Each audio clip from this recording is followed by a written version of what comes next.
Again, if we do the 1% for the teachers, wasn't it something about the 1%? Wouldn't they get another $33 if it's the 1% of their, like a supplement? If it's 1% of the salary, it's different than if it's 1% of their supplement. Is that correct? I mean, don't we run into some problem with the teachers? We can resolve that internally. However the board wishes to resolve that, I can take care of that. It was only $113,000 for our whole system, so I can take care of the board's wishes with that. I don't see that as a problem. The thing is, the teachers we need to pay our teachers. I mean, we're losing teachers. We're seeing this every day. I would say allow them to keep the $33, and if we get the 1%, pay them on top of it. Well, we need to. We're seeing this more and more. We're seeing teachers that are leaving the profession because they can't afford to make their house payments. They can't afford to put food on the table because of not being paid, and they're being overworked, and we have got to keep our teachers, and we've got to do something. It's getting out of hand now, and I mean they're crying out, and we've got to do something. And I mean, I didn't vote for. I was the only one that didn't vote for a budget. You know this, and we're seeing this come to us. So I'm in favor of this, and I want to see us do something. Y'all know this, and thank you. And I hope our commissioners will do something. So I want to see what we can work out on it. But I want to see where we ran into the problem with them only getting $33. $33 won't even put gas in the gas tank. So we've got to see how we can work it out. So that's what I want to see us do. And y'all know this. I'm talking to choir. I want to see what we can do. The more what we can get for them. So that's what I want to see, and see us work it out. I want to make sure, and this is where I came out when I voted against this. This is why I voted against the budget, because I wanted to see these guys that got nothing, that we're bringing them up to the minimum, which I want to see. The non-certified that got nothing, I definitely want to see them get something. And then, like I say, as I just made my statement, we saw our teachers out last week wearing the red, saying we need something. We've got to have something. So whatever we can get for them. I'll be quiet. Thank you, Ms. Carpenter. And yes, we do remember you voted against the budget, but and you've made a good point. But one thing I do want to make sure, and what Kelly mentioned, was we have a little clearer picture now than we did then, and maybe you had some good foresight then, and now we're talking about some of the things, which is fine. But that's what she started her presentation with, and thankfully we've taken that clearer picture and we've turned the attention back to some of the people that most deserve it, just as you have advocated for. So thank you, Ms. Carpenter. Mr. Shoemaker. All right, this is actually, it's only a two-part. Actually, the resolution is only one part, but there was actually two parts to what we're doing. The first part was to bring up, using Cabarrus County schools, money that we have in the fund balance, use that money to bring our non-certifieds up that were below minimum up to minimum. Then this resolution kicks in and gives the raise of 1% to salary for the non-certified as well as the certified staff, or all school staff of Cabarrus County. However, this doesn't get us to where we would like to be. So I would look at this as the first of another request that we'll probably have when we begin the next budget year.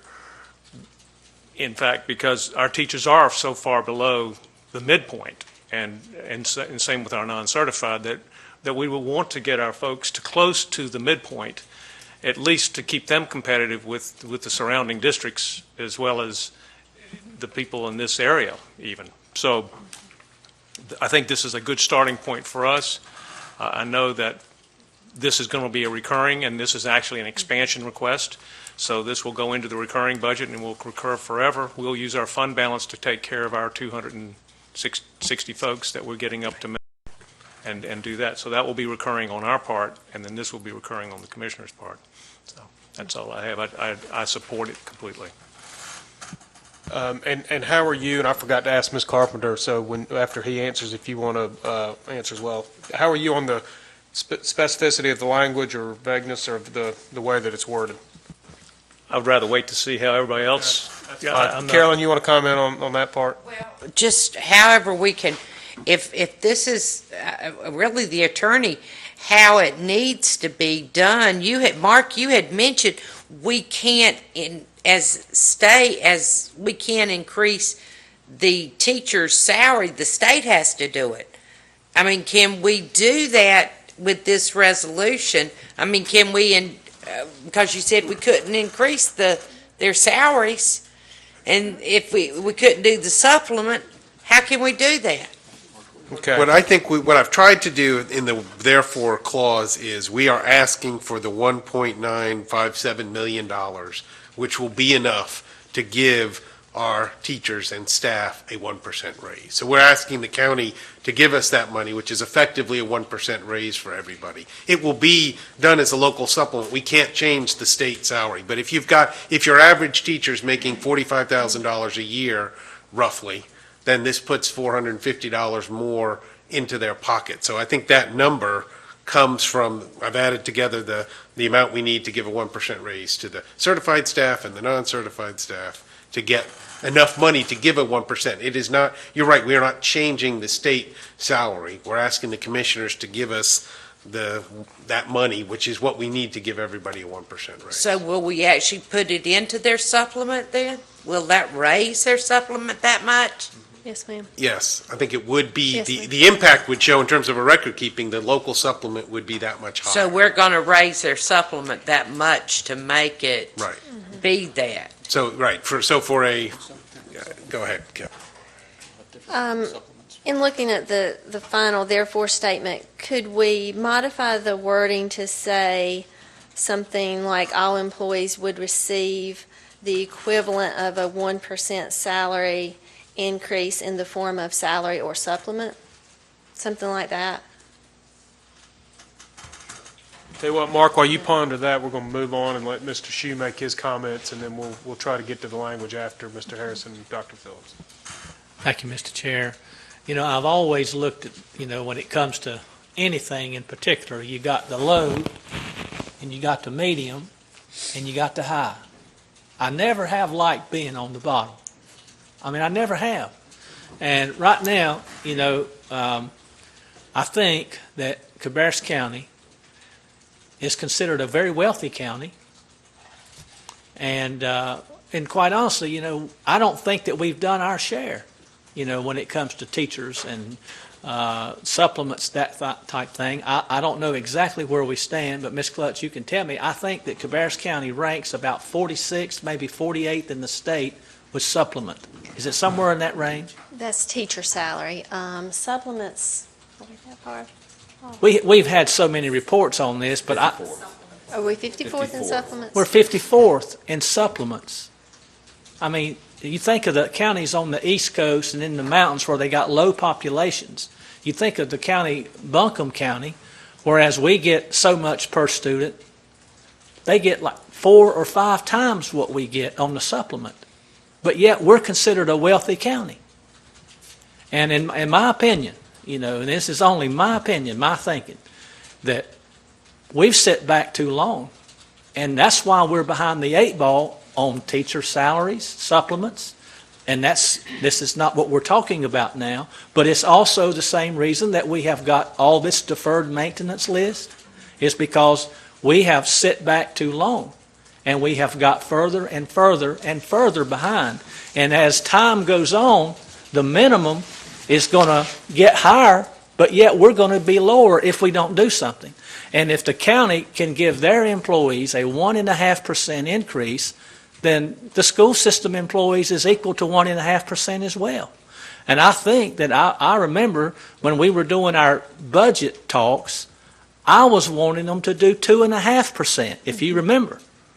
And 2.5%, folks, is still a very small amount per individual. When you look at it overall, 30,000 students and 4,000 employees, what we'd be looking at, it is a substantial amount. But it's time to get caught up. It's time that we catch up and make things right with our teachers. So we'll quit losing teachers and we'll quit losing people to other districts, because I can't work for Cabarrus County Schools no more because, like Ms. Carpenter said, I can't feed my family. And, we get letters, and I'm sure Ms. Auger could share with us of the letters that she receives in Human Resources probably on at least a weekly basis at least. Where we have well-qualified teachers that we have spent money to go out and recruit and bring them to Cabarrus County, and then they say, well, they pay a lot more over in Charlotte Meck, or they're going to go somewhere else. And so all the money and effort that we spent to bring them here, we couldn't keep them because we couldn't pay them. So, in my opinion, it needs to be raised to a minimum 1.5% is what we should ask for. 1.5%. And commissioners will have to decide what they want to do. But, I'm just saying it's time to ante up. Not only on this, but other things. And so that's all I have to say about it. But I'm for it the way that it is, except I would like to see it go to 1.5%. Dr. Shepard. Thank you, Mr. Shue. Mr. Harrison. Can I see a show of hands in this room? How many of us work for our health? Every one of us does whatever we do in this life so that we are able to afford a decent lifestyle and live a decent life and provide for our families. And this ain't asking much. This is being as reasonable as we can be, when the fact of the matter is that we are years behind where we should be in the reward and the acknowledgement and the recognition of our staff. These people work because they love the children, but they have their lives to live as well, and it is crucial that we do what we can do to reward them for their dedication and their effectiveness. This is old. This is real old. And we need to do what we can do. The economy is getting a little better. We should plan for that and act now so that our employees in the school system get the same acknowledgement and recognition they deserve as with other county employees. I would suggest or advise a slight, or for the board to consider if it's advisable, for some clause or some addition to the resolution to be made such that we, and I only mean to suggest this for financial planning, that if the county commission approves a certain amount, and I'm just picking a number or a date on January 31st or February 15th or whatever the date might be, that we include some kind of timeline in a respectful way in the resolution so that we could make plans from that. As it is, the resolution does not seem to have a timeline, but I think you understand what I mean from a financial point of view, that if you had X amount of funds at a certain time, you could begin this process of adjusting salaries thereof. Am I making sense in terms of some kind of schedule? Right, correct. I would like to have a 30-day notice. My staff would work as quickly as possible to get them in as quickly as they could, but to have 30 days if we needed it from time of notification would be ideal, but we would get them in as quickly as possible. This is the right thing. Mm-hmm. Thank you, Mr. Harrison. Dr. Phillips? Thank you. Even though I'm fully supportive of the resolution, I ironically have to ask that this be placed on the action agenda because my wife would be included in number 3 here, and I feel I have to recuse myself from the vote, so I can only do that if it's on the action agenda. Having said that, I think the last time or a couple of meetings ago, I asked how much is a good teacher worth, and I cited some research that was done by some economists, one of which is from Columbia, University. And it was $1.4 million is the difference between the average or the lifetime earnings of a group of students in one class with an average teacher compared to a teacher that's in the bottom 5%. Now, I have another statistic tonight, and that's the difference. A teacher that's one standard deviation above the norm, and according to the EVOS data that we got, we have a bunch that are 2 standard deviations above the norm, but this is just 1 standard deviation, adds $4,600 to every student's lifetime earnings in 1 year. For every student, $4,600. We're talking about giving less than $450 in salary increase to that teacher to try to encourage them to stay in the teaching profession and not to seek an alternative career somewhere else. Because if they do, then we're going to go back to the norm, which means that those students in that classroom will lose out on $4,600 of future earnings. So this is a case of being, you have to spend a little bit of money to make money. And so I'm also very pleased to see that we are including this extra pay to bring the Child Nutrition Kids Plus transportation facilities custodians and clerical workers up to at least the minimum that we see from competing school districts. That's something that is long overdue, and we certainly are appreciative of the work that they do to keep this school system running. I had one kind of just accounting type question, and that's that. Okay, so the 246,000 in item number 1, which is for those bringing up to the minimum, that's going to come from our own funds. Our own dollars. Mm-hmm. Now, some of those staff, though, the Kids Plus and Child Nutrition, they are paid out of those special accounts. So do we really need to ask the county for money for the 1% increase as well? We're not asking. We're not asking for the 246,000. Right, That's yeah, not what you're asking that for. understands. But then those same people were going to give them another 1% increase. We over and do above that. because we don't have another revenue source for those. Okay. So Okay. unless we had to have a recurring revenue source, then we wouldn't have to at that point. But we do not have a recurring revenue source for those. Okay.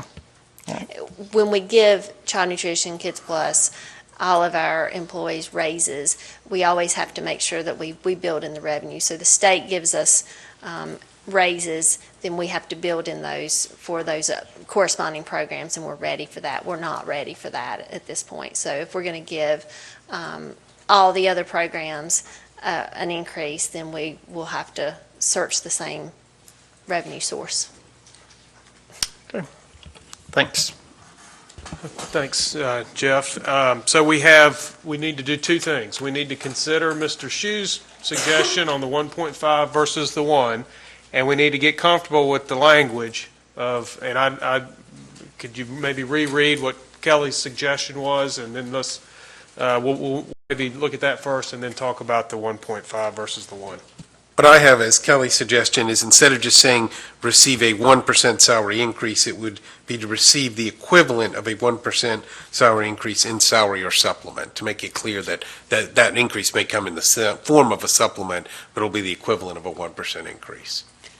I think is what Kelly's suggestion, which I'm certainly comfortable with. I don't know if that addresses your concern, Mr. Walters, in terms of the clarity. that I'm it may better be with a it, but I still supplement. don't see how we implement it. I mean, look, it sounds to me like you're going to have 1,000 different supplements that we're giving each teacher will have a different supplement number. We have a supplement schedule, and so we'll have to go in and modify that. So the way the supplement schedule looks is you have a 1 to 5 schedule. So if you have 1 to 5 years experience, you may be paid $2,000. I mean, it'll take a little bit of maneuvering. So what I'll have to do is probably go up to, I was thinking about this earlier today. So I'll have to take the high end of that salary, so an A5, and I'll have to take and do a 1% increase on the A5, and then I'll have to adjust the supplement schedule for that range. So an A0 will probably get a tad more than an A5 will. But the next year, the A6 will get, so it might be 1 point whatever percent. But that's the way our supplement schedule is, that it kind of averages out. I'll leave it to you, but it's effectively, it's a 1%, it'd be a 1 or 1.5%. They will increase. get at least 1%, I'll make sure of And it, but I'll have to work it so that it's on the supplement schedule. Okay, and that first part, can we make that separate and have that effective with January 1st? Bring the folks up to minimum? Yeah, we need to do that. We need to go ahead and, Because that doesn't really have any effect on this other request. oh, that's true. Well, you certainly could do it as of January 1st. Your question is, does the first piece require board action on that? I'm not sure. We're talking about bringing people up to the minimum. On the 246. Yeah, because that's our Yeah. money, that's something we could do. Well, that's just a question for Kelly. Can we do that by January 1st? Oh, yeah, I can get it. Okay. I've Well, got if a it month. doesn't- I can get it done. If it's couched in our resolution, that means to me, we're giving board approval to it so that we're turning you loose to do it. I don't see the need to do a separate board action for that, but that's a good point. Let's make sure we do it January 1st. Oh, I'll get it done. Okay, and the next thing is the 1.5 versus 1, as Mr. Shue has suggested, and I guess if we all want to weigh in, that's fine. My first question will be to the finance officer. What does that look like? What kind of, 2.936. I'm sorry? 2.936 instead of 1.957. 2.936, and so that is, hold on, I'm using a laptop and not my trusty little iPad tonight, so I'm a little off. Okay, and that's 100% from the commissioners. So our piece stays the same, and instead of 1, we're going to ask them for 1.5. Is that what? No.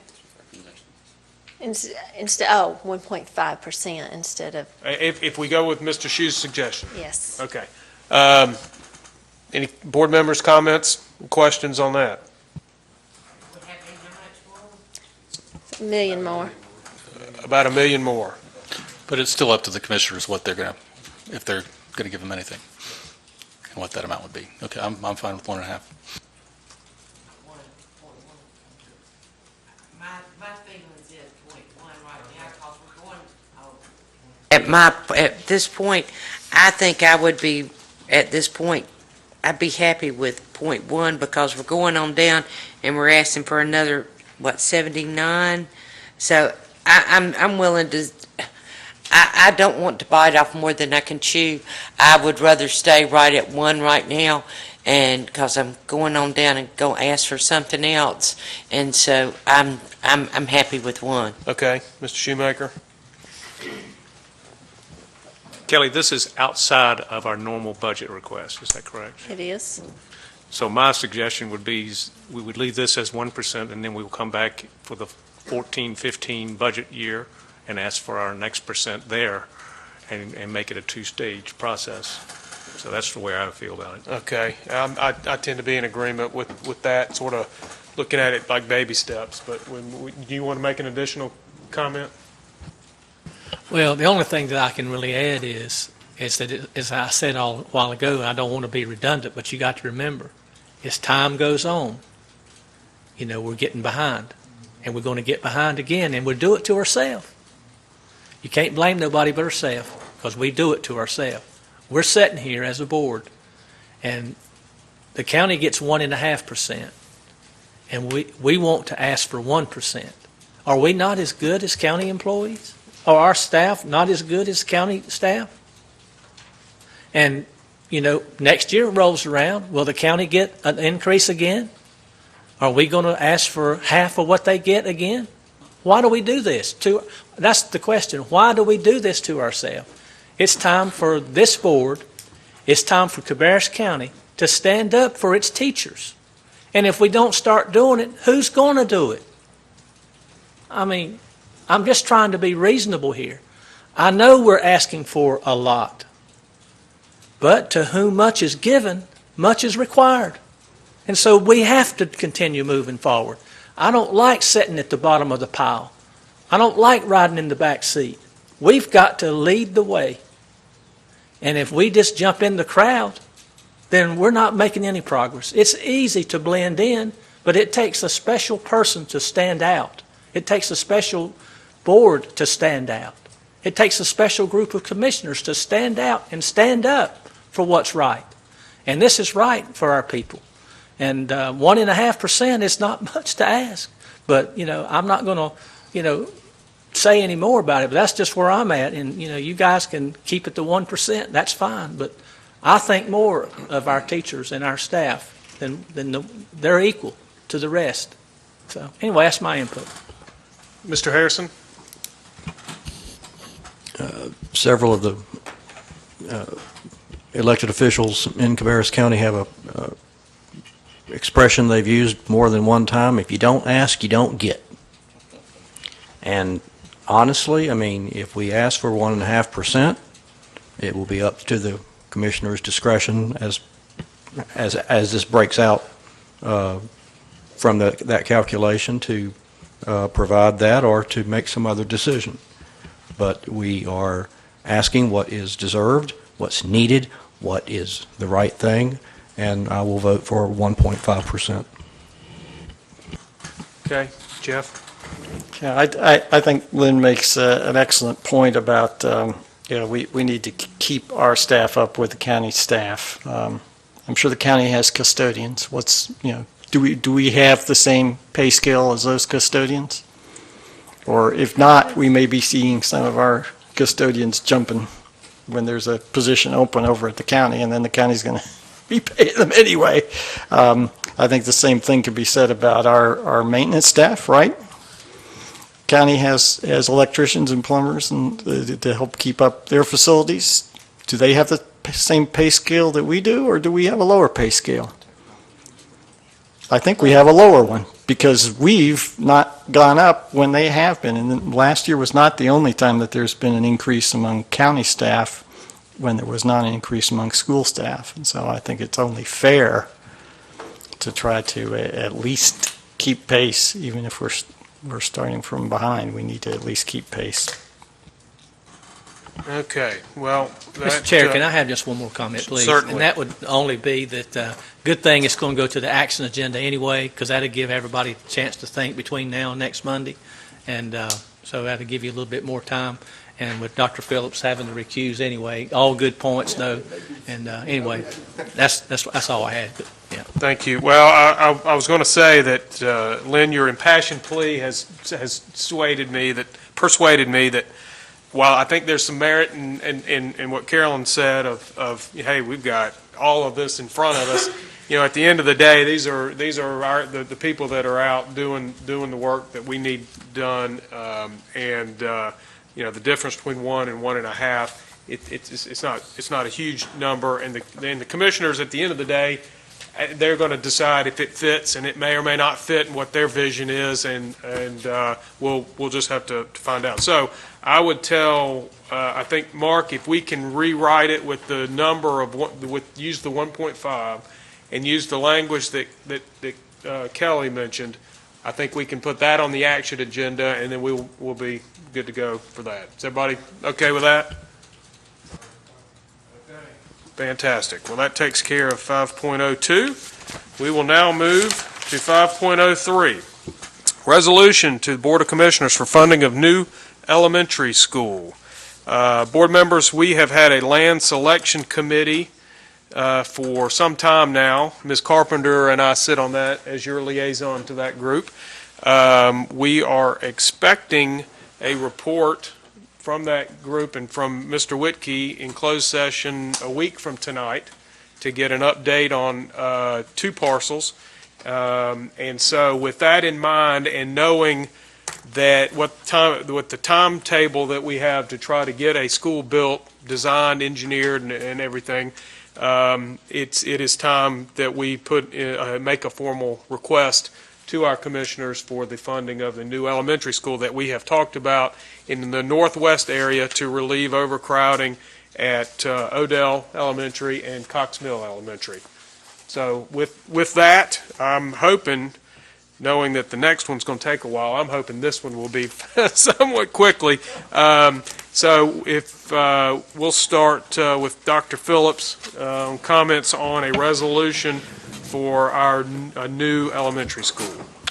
Okay. Well, hate to burst your bubble, but the only concern I have with it, I absolutely agree we need to get moving. We're already behind in terms of keeping up with the growth in that part of the county. I just saw a new subdivision last week off of Poplar Tent that will be in the Odell Elementary School area that's digging up red dirt right now, and will be selling homes in time for the next school year. My concern is that we have had a habit in this county of just spending money to keep up with growth, and we leave every other school behind. And we have at least 12 schools that need new roofs. And I am worried that if we ask for this money up front and get it, and then the bond that we're going to talk about next fails, we will be repeating that mistake yet again. And so I sure would like to see a way where we could also include some money to go towards fixing some of the very evident shortcomings of our existing facilities, as well as getting the money to get going on a new elementary school. Okay, thank you, Dr. Phillips. Mr. Harrison.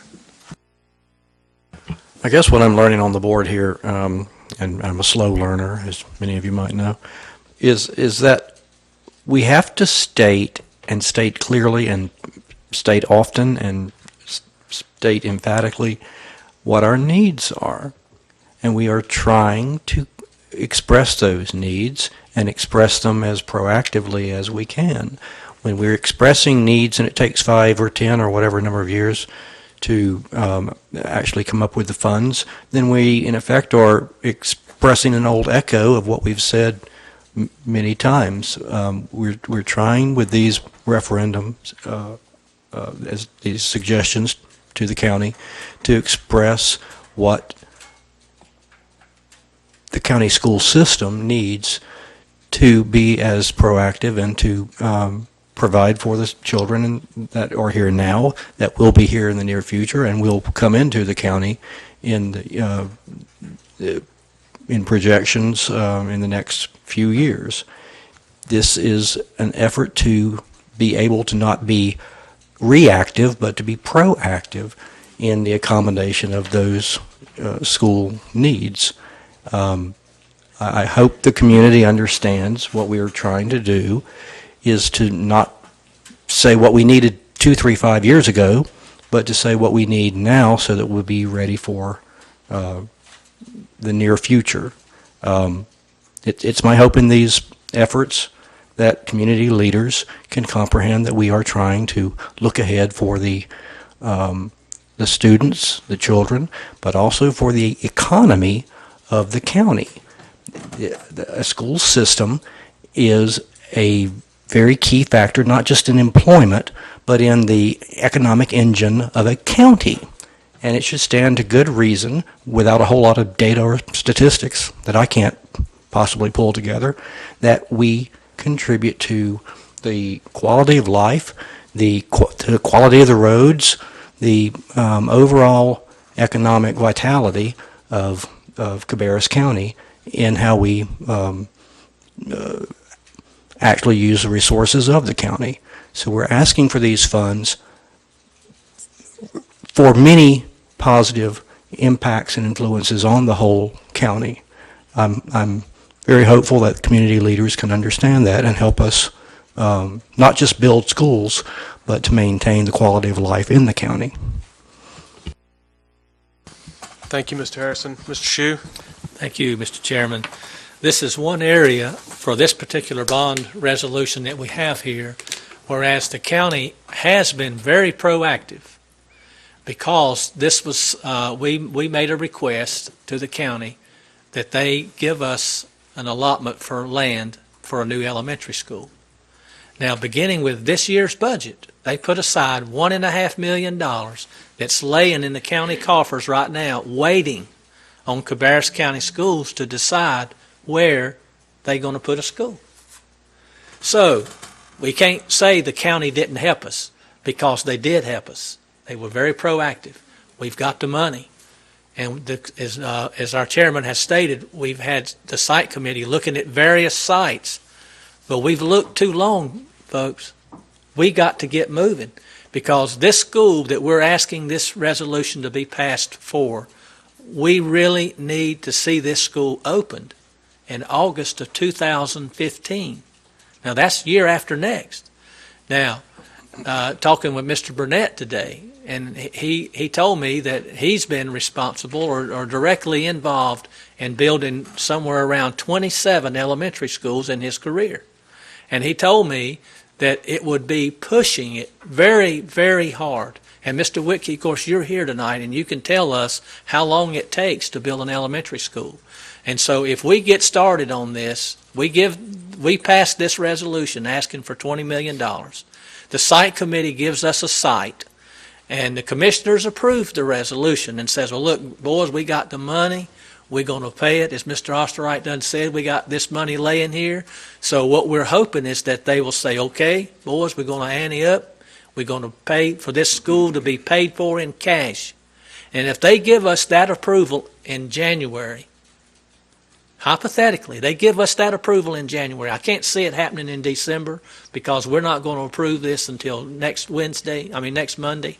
So I want to talk about it first, so we can get an approval in January, thinking ahead. And if that's the case, we get approval in January, then more than likely, Mr. Whitkey and his office can get started on it, and we can get, this is all speculation. I'm hoping that your office will get us a timeline backdated from August 2015, back it all the way up to what we need from each department, the commission.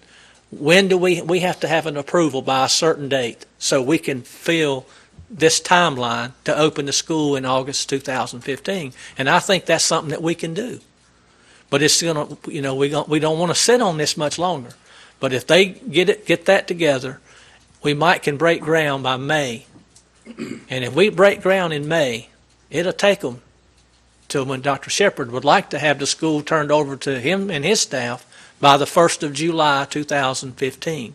That will give them the extra months they need to get the furniture, fixtures, and equipment all in place, teachers in their classrooms, getting all their rooms all fixed up and all that to open in mid-August 2015.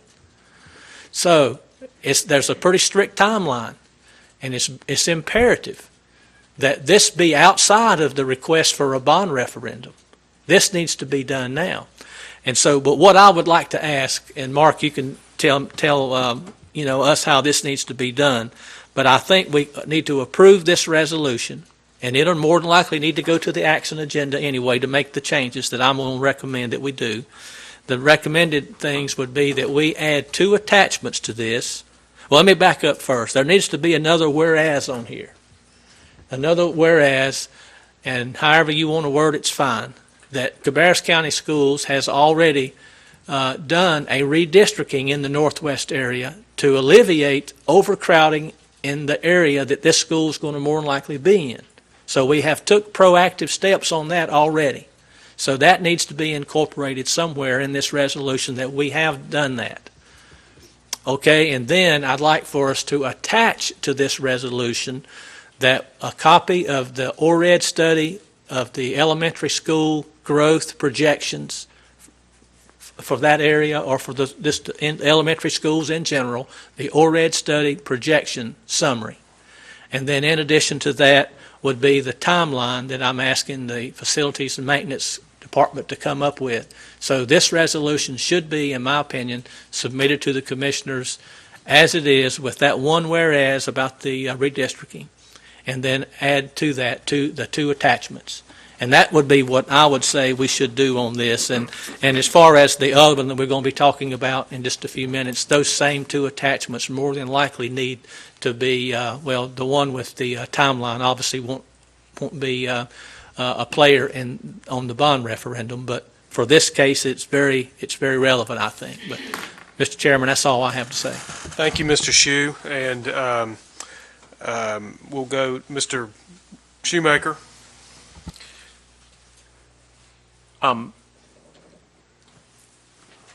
In this resolution that we're sending up, we're asking for $20 million. And Lynn, can you come to the podium for a minute?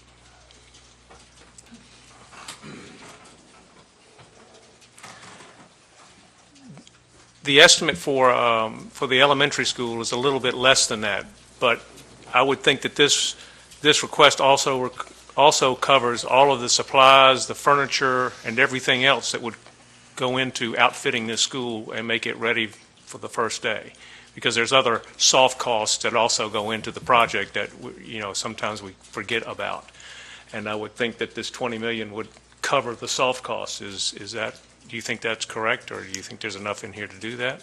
Yes, I mean, I think, excuse me, there's always FF&E, as we call it, furniture and fixed equipment, and that's certainly what is included in the $20 million. There's an operational setup, and I don't know exactly how. Well, that's what I'm talking about, supplies and all the other things, that copiers and everything else it takes to get that building.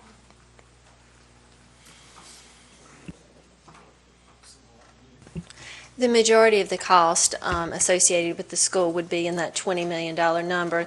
There are some operating costs as we open a new school that we generally ask separately in our budget request because they're operating. They're not something that the county would want to put in a bond or to put in any kind of COP situation. So those, as we work with the county, they generally ask us to put those in our operating request.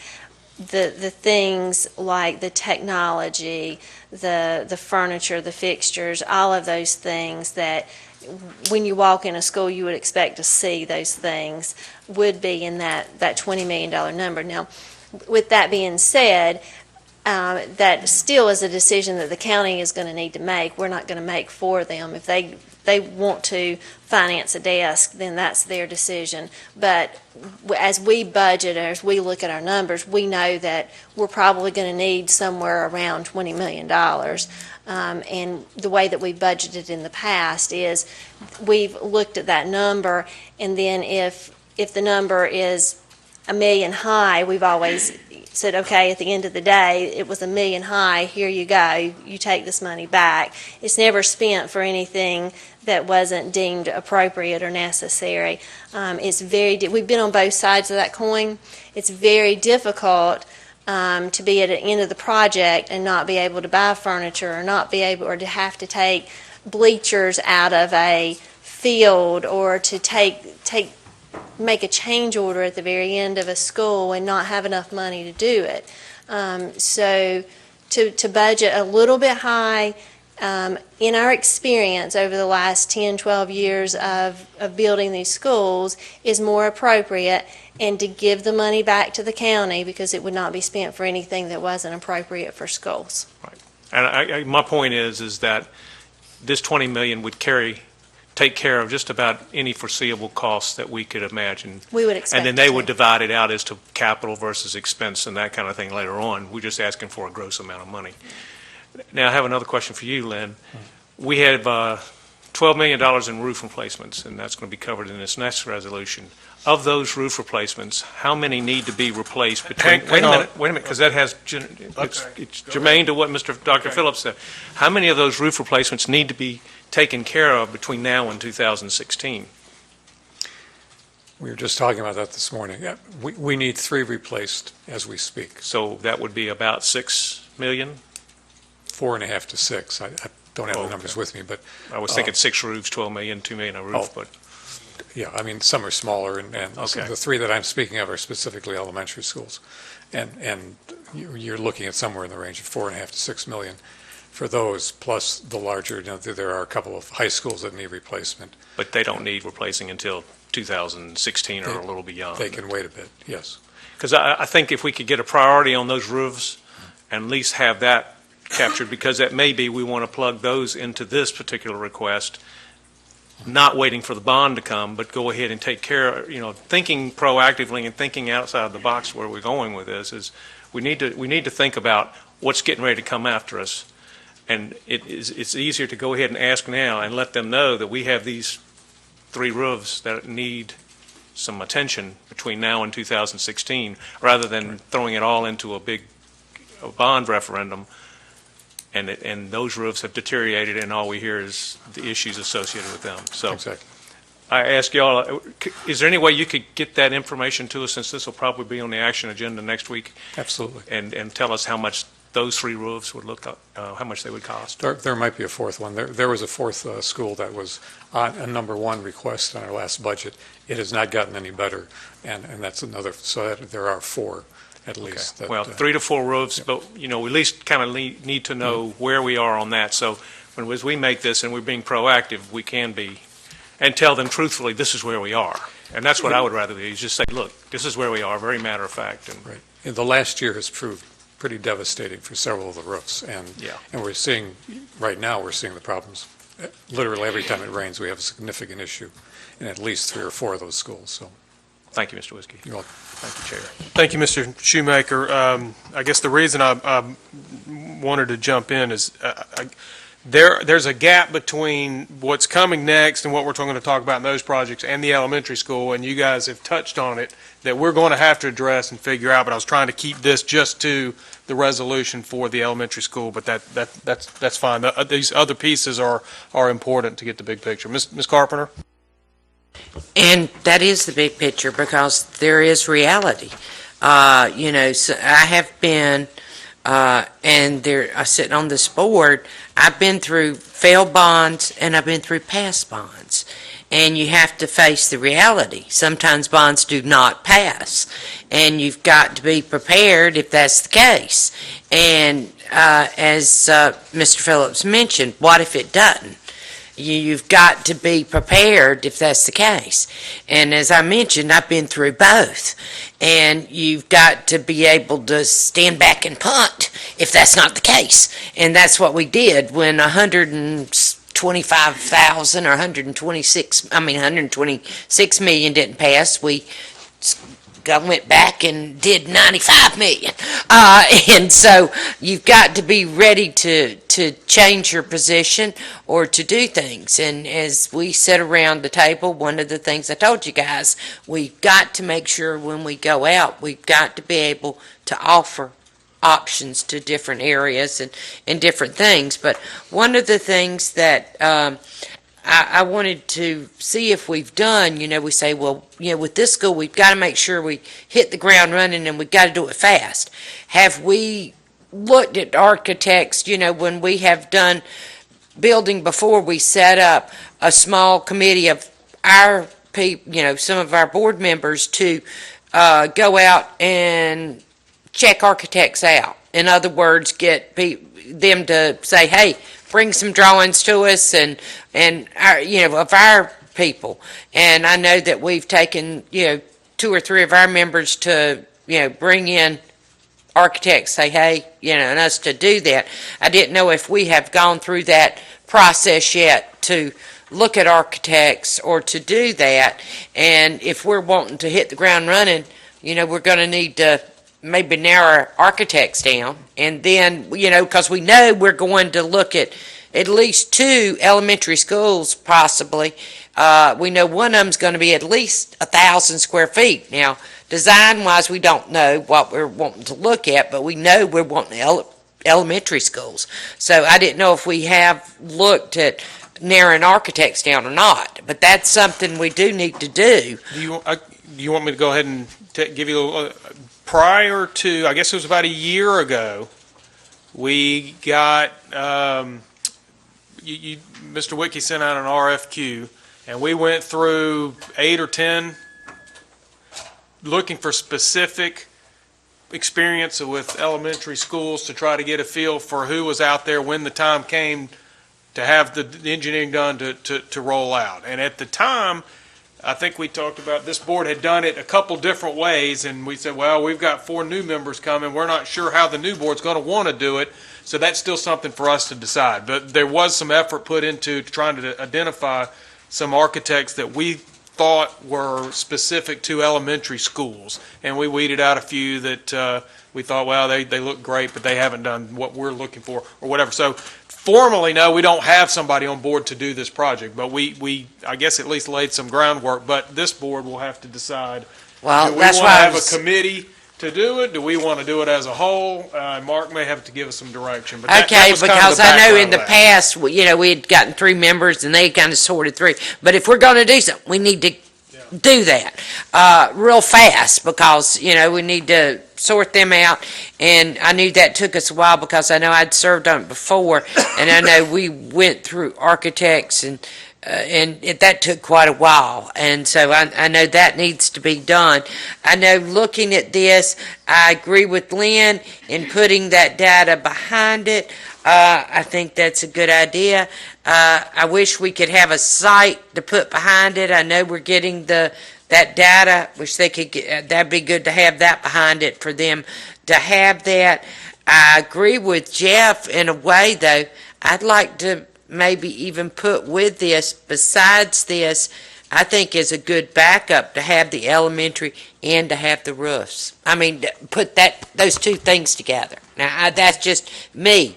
If they can have cash just as a backup, to have two or three of these roofs with it, to have that together, just as a backup in case that, the ones that are desperate right now, what I'm saying, the ones we can't put off more. If we've got 1 or 2, that way we would get those out of the way if we could do that. Now, that's just a thought. Okay, thanks, Ms. Carpenter. And quite frankly, in our next discussion, we may identify a couple projects here and there that decide, well, that needs to, bump to the top of the list or be outside of either one of these discussions and be a freestanding type of request that we're going to make because it's in dire shape. Or, as Mr. Whitkey said, there's some, hey, we know they're coming, we just don't need to get on them yet. So, but I think at the end of the night, we may have a little better grasp on how we want to approach that. Mr. Walter? Yeah, it does sound like we might need a separate resolution for those other projects. I think if there is a missing whereas clause, if you're trying to build this school to have it open by August 2015, that whereas clause, that needs to be in a whereas clause somewhere. Because that is the whole purpose about asking for this now and not going through the regular budget process, is because we want to have that school open in August of 2015, which is that doable? How long does it take to design a building, school? Can we actually hit that target even with this resolution? I can tell you that the 2 schools that I did when I first came here, which were elementary schools, we did the middle schools as well, but the elementary schools were extremely tight schedules. Those were on 12-month schedules. We had a terrible year of rain and weather conditions, and we had all we could do to get them done in time. We did, but it was a massive effort on both of those But we schools. constructed the school within 12 months, Yes. so that would give you 6 months to design it. That's and about all, permits and and all that other stuff. That's an amazingly fast-paced process. I think it is. It can be done. Don't misunderstand me. It can be done. But it means that everybody sort of has to agree to certain parameters. Right now, we had talked about coming up with a new elementary school design for sort of a prototype that we wanted to use from this point forward. We don't have that design worked out. So that's a question. A little bit will be dictated by what site we do select, because there are sites that, if selected, would require possibly a multi-story school rather than a low single-story school. That will go into the next discussion we have when we talk about the individual sites and what impact they have on design. And most importantly, I suppose, in addition to all that, are where are the utilities in all this? Are the utilities, some sites have utilities immediately available, others not. So that may drive Is that this an additional discussion. cost, or is that that's another additional time? Is that what you're saying? It's both. It's both. Yes, sir. That would delay the construction? It could. I think the biggest thing would be in case of a sewer, for example. It's sometimes, in the case of one site, we have to go through other properties to get connected. So that there are those kind of issues that will certainly be a part of the conversation later. I'm just a little uneasy with the time frame to have that done, to asking for this money now, but I understand the need that we got to do something. Right. And I will say that there is at least one and possibly two sites that don't have as much of those parameters as some of the other sites. But you're giving a presentation in 2 weeks on what? No, it's in closed section next week. Right. So, I mean, they're working through some of those details to then give us a recommendation next week that, obviously, if you may find out something this week that makes one better than another or makes both of them bad, and we'll deal with that when the time comes. But that is, there's two pieces here. We've got to do this. We have to discuss it now so that we can vote on it next week. Simultaneously get the site attached to it, as Mr. Shue said, so we can get it to the commissioners for them to discuss in January. Okay. And we're basically looking for a commitment from the commissioners to pay for this with cash, not having to throw the whole $20 million out once. I mean, that's going to come in a period of time. Is that right? Well, I mean, I guess it's like a lot of things we do. It's their responsibility to pay for it. How they pay for it, that's up to them. I mean, we've been discussing the need for an elementary school for some time. That whether they decide to finance it, pay cash, that's up to them. The thought in the resolution is we're asking the commissioners to commit to the funding to the project so that we can in turn enter into a contract with an architect and put it out for bid. We have to make sure that they're willing to pay for it before we do those steps. So you got several moving parts. We're asking them to approve the process so that when we can go ahead and select an architect and so that we can go ahead and move forward with bidding. So I think that's the goal of the resolution, is to say, hey, we're getting close to needing to make a financial commitment to move forward, and we want to make sure the commissioners are on board with the. Mark, just one clarification. We have the funds in place now to actually hire the architect. There are funds to purchase land. There are funds to do basic design work. So we have the capability of hiring. We've hired an engineer, a site engineer, to do the analysis for us. That was part of the first steps of due diligence on the site, and the county agreed, and we're moving forward on that. So I think the monies are there. As soon as we can make a decision on an AE firm that we'd like to have work on design, I'd certainly like to get that part of it moving if at all possible. That gives us that much more jump start. Because in some cases, the design is not necessarily driven by site. Some of it will be, but not in all pieces. So not in all cases, rather. Since Ms. Carpenter asked about the architect selection, you do have a board policy on that, policy 9110, and it basically calls on the superintendent or his designee, which is probably Mr. Wiki, to bring to you a list of architects that they're proposing as qualified. So, and I know you've been doing that pre-screening that Mr. Kiger already talked about figuring out who might be good. Those come to the board, and then the board makes the final selection, and the policy actually lists criteria, including their experience and planning ability and promptness, that the board is supposed to consider in making that selection. So the idea would be you'd get a short list of qualified architects that the superintendent recommends, and then the board could select it. I know in the past we've done that by committee too, and the board can say, let's just have a committee so that we don't have the whole board, evaluating these folks. And you can decide to view it based on their submissions. You could decide to interview those architects, and obviously we've done some of those interviews in the past. That's more time consuming and frankly probably better for a committee rather than have all 7 of you try to meet with the top 3 candidates or whatever you decide to do. But that's the policy calls for the superintendent to give you, the short list, and then the selection is actually by the board or a board committee. I know like I say, I know in the past, it seemed like we had 3, at one time we had 3 on the committee, and we had gotten the folders on all of them and went through the folders and everything, then narrowed it down. I know one time we did it that way. Well, and that'd be fine if we want to do that again. I guess that's the least of our worries at the moment. I had one more. Yep, go ahead. The last thing I had is we talked about the $20 million, but the actual cost we assume is going to be a little less than that. There is a contingency in the 20 million. So actual cost would be a little bit less. So yes. would it make sense to say not to exceed $20 million? I mean, that may give a comfort level to the commissioners who have to make some difficult decisions with taxpayer dollars on how they're going to come up with this money. Yes, that would be fine. Okay, I have just a couple quick thoughts. Mr. Shue, you have a comment to make? Thank you, Mr. Chair. I just couldn't recommend that we put a not to exceed on there, simply because we'd be shooting ourselves in the foot again. I mean, I don't expect it to go over $20 million. None of us do. But we're basing what we're talking about on historical data where we have built schools in the past, but that was in the past. The economy has picked up. It is moving forward, and the prices are getting more. And I don't think we're in near as good a bid climate as we have been in the past. And so it might not be quite as favorable. And I think that when we put that three-word phase in there, not to exceed, we're shooting ourselves in the foot. And we'll be going back and saying, and then their first question is going to say, well, there's your $20 million. That's what you asked for. And so they're not going to be as receptive, Mr. Walter. I hate to disagree with you, but I'm talking about it from experience here.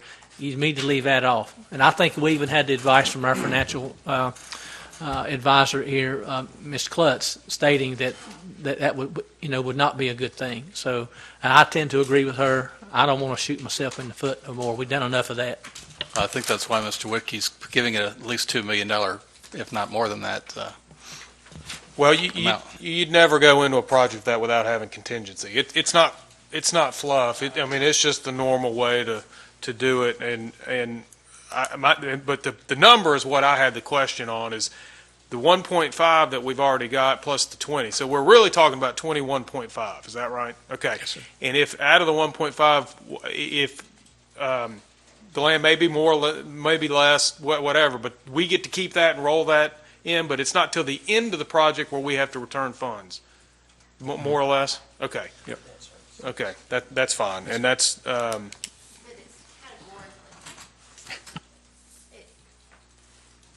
But it's allocated categorically, generally. So if there's a construction amount for 18 million, and then there's FF&E for $1 million, and generally we're not allowed to move back and forth. If there's a $500,000 left in land, we've not been allowed to move it from land to FF&E, or from land to build a field house, or so. That's different than what I was thinking, and that's, so we'll find out next week the parcel, hopefully, at least more information, and how much we think that's going to be, and we'll know whether the 1.5 is going to cover it or not. But the other point I wanted to make is I'm not sure we've got design money. That's something we may just need to verify, because my recollection is that we had the 1.5 to go out and try to find a parcel, and that if we wanted to go ahead and spend the engineering, we could, and then ask for that sort of to be reimbursed, but that we've not done that. So that was my recollection. So I don't think it's sitting there waiting to be had. So that's part of the reason, as Mark mentioned, why we're doing what we're doing, so we can get the ball rolling. And as we know, we're on a tight timeline, and we've known this. It just, for whatever reason, it's taken longer to get to the site, get the details worked out, work with the developer. I've never been on a construction project where you didn't stand at the end and say, well, golly, what took so long? But the whole time you're going through it, it's one thing after another that time just slides. So, but that's a general comment that I made. We're going to put this on the action agenda. I think as part of the next round of discussion, there's other projects that are going to come up, but as of now, the resolution is to build a new elementary school, to ask the commissioners to fund the new elementary school. And Mark, I lost track, but where were we on adding any phrases or clauses? What I've heard, I heard Mr. Shue suggest we add a whereas, referencing the fact we've already done redistricting to alleviate overcapacity concerns in that area. and that we add an attachment of the ORAD study with the projections, and we add a copy of the timeline you're asking Mr. Wiki to prepare. And I've got Mr. Walters' additional whereas that we're trying to complete it by August of 2015. Obviously, we'll have to look at the timeline and make sure we think that's realistic, but I think those are the suggestions I've got for the whereas, for the changes. And I guess my question is, does the board, it's an action item, so you don't have to indicate whether you're going to be voting, but have I captured the request for modifications that the board members asked for? And there may be another one for Dr. Phillips. But Dr. Phillips. I was just going to suggest on Lynn's first whereas to just say that we've already done redistricting to temporarily alleviate overcrowding, because it's not the long-term solution. That's a great suggestion. I'll make that. All right, action. So everybody's clear on what we're talking about next week, and don't forget we may, well, boy, here I was the one that said, hey, maybe this will be quick, but do we need to go in closed session prior to voting on the resolution? Would that help us or be beneficial at all to get the report prior to talking? And that sort of upsets the normal schedule for all of the staff and everybody coming. So do we need to do that first? I'm asking. I'm not sure who I'm supposed to be asking that question to. If you think that what you learn about the possible site selection in closed session may impact your decision on how to word or what to ask from the resolution, then I do think you may want to shift this resolution. My suggestion would be to put this after the closed session. In other words, you're going to be starting with all your recognitions and stuff, unless you can do a closed session beforehand, which may be challenging. Typically, what you could do is just take this action item and say, we intend to, act on this, but we want to hear our closed session report, make sure we're comfortable with the site before we ask the commissioners to give us money, and get that, make sure you have questions. Because you may decide you want to change it, you may decide you want to wait till January and you have a better picture of exactly what the site is. I think it probably does make sense to hear it. You wouldn't want to pass it and then come back and try to. Well, right. If we're going to attach mention in here a timeline and that we're meeting, it just makes sense to me to, if anybody has a question about it, that we've discussed it before we vote on the resolution. Is everybody okay with that? Eileen, are you clear with the agenda for next week? No? We're going to put the resolution for the new elementary school after closed session. Okay. Mr. Chair, I have just one more comment, Okay, sure. and that is we need to get clarification on a very valid point that Dr. Phillips made, and also Ms. Carpenter, I believe Mr. Shoemaker did too, about the facilities and maintenance needs. If we have that included in the bond as we have talked, and then if for whatever reason the bond failed, then we would be out. So what I'm thinking is we probably need to just do another resolution for the maintenance items on the roofs and things. That's what I'm thinking. But that's coming up. That's our Okay. this was purely the elementary school. So if we can. Well, the only thing is, though, see, we're going to be asking for cash, and this is a cash. We're asking for cash on this. I don't think we're asking for cash. I think we're just asking them to fund a new school. Well, how I they know. fund Well, it is up to them. I know. I realize that, but since the money is available, I don't think they're going to want to go out and borrow it. Since I've heard some of the comments from some of the commissioners about paying as we go, and since the money is there, then to me it would seem only right that they would pay for this one with cash, since they have it. And so if that be the case, then I think that we need to ask in a separate resolution for additional cash for these roofs in order to keep from deferring them until the bond referendum. So it would be an additional resolution, but That's fine. We can discuss that as a Yeah. separate resolution or how we want to do. But again, for this purpose, this is for the elementary school. So, all right, everybody okay? Can All I right. say one thing? Sure. Could you backdate from July 1st or whenever the school needs, August 1st, 2015, and kind of give us an idea of what that timeline would look like next week? So we will have that information available to us. I don't want to tie our hands completely and say we're going to get it open on this date if it becomes nearly impossible to get it done, because that means everything has to work perfect. And so I want to make sure we are very comfortable with what we're thinking we're going to be doing. Thank you. Thank you, Mr. Shoemaker. That's exactly what we talked about at our agenda review meetings. Start that date and work backwards, and let's see where we are. And hopefully, It's correct. Okay, we're going to move along to 5.04, resolution to the Board of Commissioners for bond referendum for schools. And let me just point something out as we entertain this discussion.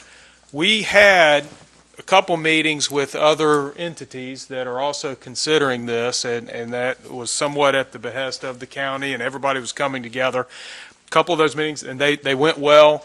These other groups have needs. We all shared lists. They appeared reasonable, but it seemed to be somewhat difficult for the four groups or those entities to kind of come together and figure out who was going to drive us to get where we need to make the request. The commissioners they can hear a lot of talk about a bond or a bond referendum, but without a formal request, there's nothing there. So the administration and your previous board leadership made the decision that we would kind of take the lead and have a discussion on our board, go to the commissioners and make the request, whether they decide they want to do something with it, whether they package it with the other requests, or do nothing with it. At that point in time, it's out of our hands. But it's at this point in time, we thought it prudent for us to make them aware of a couple of larger needs that we know of that are coming. With that said, what we're going to do is have a discussion about it was really two things. The first is whether we want to even have this board pass a resolution asking for a bond. I mean, that's the first thing, because if we don't want to do that, then there's no reason to discuss specific projects and dollar amounts. So that's the first part. And then the second part is it was Dr. Shepard's and the administration's recommendation on the list that you have in front of you. And that's, again, just a recommendation. We will determine what will be on the list, and with Mr. Whitkey and Dr. Shepard's input, kind of a dollar amount attached to it, and then what the total is, and whether it's the number we have here, whether it's less, whether it's more, that's totally up to the 7 members of the board, and then we'll go from there. So that as a prelude to the discussion, the first thing I guess I'd like to get is some sort of general sense on whether we're okay even having the discussion and requesting that the commissioners consider a bond referendum. Rob, you go ahead and. Yeah, I don't see any other way to make that happen with the needs that we have. With the capacity, even with the one new school, you still got all these replacement schools. You got the Mount Pleasant that desperately needs replaced, and you've got a lot of other schools that we didn't even address yet that need work as well. So I would be in favor of at least asking for bond. Ms. Carpenter? Well, we've got the needs. I mean, this is just a drop in the bucket. I mean, if you come up with the money or you can get it some way, fine and dandy. But we have got this is just the tip of the iceberg. I don't care how it's done. And like I say, this 59,586 9, I mean, this isn't anything. This is just a little bit of it. This does not, I mean, when I'm looking at this does not touch, because I'm looking at this list and I'm just thinking in my head, this is not anything compared, because I mean, I'm looking at this and I'm saying, wait a minute, this is not on it, because I've already got a list. You'll have an opportunity to get into the list. I just want to get a sense, are you okay with continuing the discussion of passing a we bond? can continue the discussion. Mr. Shoemaker? Let's continue the discussion. Mr. Shue? Absolutely. Mr. Harrison? Yes. Dr. Phillips? Yes. Okay. Well, I too, in my opinion, we've got needs coming every which way. I think it makes sense to let them know that from our perspective, it seems like with these size projects, this is the way to go. They may see it differently, and we may find out, hey, they've got a different plan and a different way to fund it that may work, and that would be fine. It's just up to us to let them know our needs. This is a vehicle to do that in a way that we think is necessary, but we'll find out then. Okay, now we'll start with Dr. Phillips and comments on I tell you what, we're going to do this. Let's take each one. Let's talk about the recommendations first. Yep. And before we get going, because I'm sure it'll come up, my recommendation to add to the Mount Pleasant Middle School is we specify that it's on the site that the current one sits, because A, there's background and history there, but B, that involves no purchase of new land. So just with that, you can go ahead and we'll comment on the Mount Pleasant Middle School. Yep, Mount Pleasant Middle School, absolutely. It's the only middle school left in the county that's more than, about 15 years old, and there's a real discrepancy between the quality of the facility there and the quality of the facility of all the other middle schoolers in the county, and that needs to be addressed. Mr. Harrison. On page 2 is item number 2, new elementary school. Is that in general terms understood to be Royal Oaks in that vicinity, or that? It is generally assumed to be a replacement school, but larger than some of the smaller ones now, at a site to be determined sometime in the future by the administration. But, I mean, I'm careful, don't want to say, well, it's Royal Oaks, because it may be Royal Oaks and something else. It may be part of a couple, but 1,000 seats is it's what's driving the number in that general vicinity. But in this resolution or previous resolutions that we have talked about, are we addressing the needs of Royal Oaks in that general area? Good. You can go ahead. This school will meet the needs of the students that are currently attending Royal Oaks. It will replace them in the current site, yes. I'm not trying. I'm listening to what the chair is saying and try not to imply that decisions have been made, but this will meet that need, yes. That general population, that general area, okay. No, that's my concern, so I appreciate that. Well, go back. You're okay with the replacement of Mount Pleasant Middle School being on the list? Absolutely, Okay. absolutely. Mr. Shue? Are you going to do each item or just each item, 1 through 4? Yeah, well, we've got a lot to, I mean, it's just going to be tough to get through all this, but I think that's what we need to do. Just do one item at a time then. Okay, so we're on the Mount Pleasant Middle. No problem. I agree that it needs to be on the current site as it was decided on a previous time in the past. And that was what the desire of the community was, that it be relocated, located on the site. And there were plans drawn up. I don't remember which architect did it. I can't remember. I'm thinking it was Martin Bowl, but I can't remember. Mr. Wickie, you may know. I don't remember. But it was Marsburg that did it? Okay, that's good. All right, well, so that's fine. But one question that I do have, Mr. Wickie, and you can just say yea or nay, did we include in this $26 million demolition of the old building?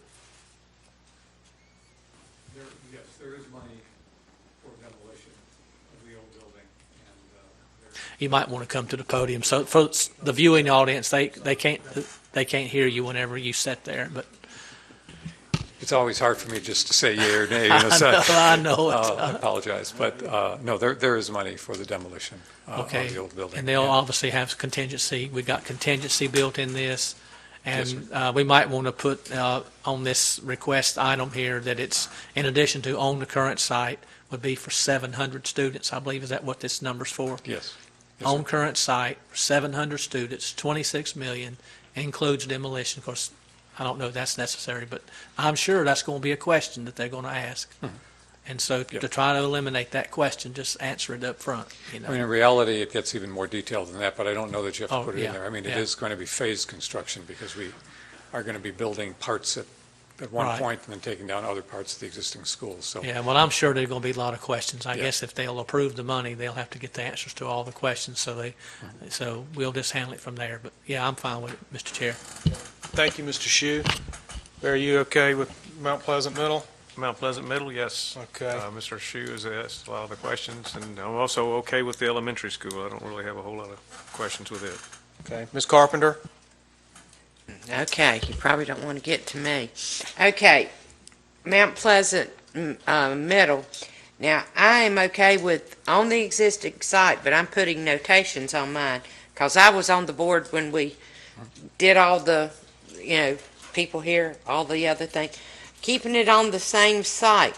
I want to save the auditorium and making sure the football field. Now, when we were talking about closing off all those roads and everything, but those are the two things that I want to see, make sure we can try to do. Now, I know there was talk about the football field. Do you remember that? Were you here then? No, ma'am. Okay, well, I mean, a lot of this discussion was done, but that's one of the things, because, with most of the middle schools, auditoriums, they either have or don't have. But that's one of the things, I know with the drawings, I don't know if those things, I know the football fields were talked about, because, at the time, the widening of 49, it was talked about, they didn't know whether they were going to be able to, but those are the two things that, I want to go on record, because that auditorium, that is so utilized in that community and so important to that community, and you can't, trying to replace that, it couldn't be replaced. So those are two areas I would like to see, if any way possible, we're going to be able to keep. But I do want it on site. The other thing with the replacement of the new elementary, I have the same concern, wanting to make sure that the Royal Oaks, in talking, is any of the buildings on the Royal Oaks, are any of those good on the current Royal Oaks utilized? Yes, there's a one building it's about 15 years old now, I believe, and it's the K through. How big is that site? How big is it? Uh-huh. I believe it's about 15 acres. It's about 15 acres. 15 to 17. Because, when we were building, how big is Winecoff? Normally, most of our school sites are about 25 acres. About 25? Yeah. Because, we actually built on that site. We've Right. actually built on, and I didn't know if that was a possibility, because with that Royal Oaks, family. But the other concern I have, what were we going to do at Colton Webb? The initial conversation was to take down a portion of the buildings, the older structures, and replace those, keeping a few of the existing structures, the newer ones, but really replacing a lot of the older construction. How much were we going to spend in doing that? It was phased construction. I think the first phase was, I don't even recall. I have to look. We have it. And that's one of the things I was, we're talking about with the list. I would like to see us put something for Colton Webb, add that onto the list. Because in looking at the list, what you've got here, you're not hitting a lot of the areas. And what I'm saying, throwing something on there for Colton Webb would get more of the areas that you would need. I would like to see us put something for Colton Webb, maybe add Colton Webb on that area. And the other area that I would like to see, and I don't know if we have addressed it yet, and don't y'all look at me, is the planetarium at Central. And I know there had been some discussion possibly about that grant that we had gotten, whether some money could be used from that grant, because I know that that's still up in the air, whether money can be used to do that planetarium at Central.